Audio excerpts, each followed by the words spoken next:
আল্লাহ এরা সব যদি মারা যায় তো আমি হেদায়েত করবো কাদের, পথ দেখাবো কাদের?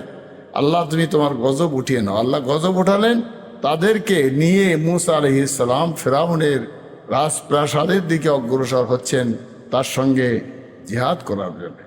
একটা ময়দানে এসে উপস্থিত হলেন। ময়দানটার নাম হলো তি ময়দানে আসার পরে তারা নবী মুসাকে বললেন, মুসা আমরা আর হাঁটতে পারছি না, চলতে পারছি না, এখানে আমাদের থাকা খাওয়ার ব্যবস্থা কর। নবী মুসা আলাইহিস সালাম তাদের ব্যবস্থা করে দিলেন। আল্লাহর কাছ থেকে একেবারে দস্তরখানে বেহেশতি খোরাক মান্না ও সালোয়া তৈরি হয়ে আসলো, তারা খেতে থাকলো। একটা নহর থেকে সেই 12টা গোষ্ঠীর মানুষ পানি নেবেন, সেখানে আবার সেই বংশের লড়াই।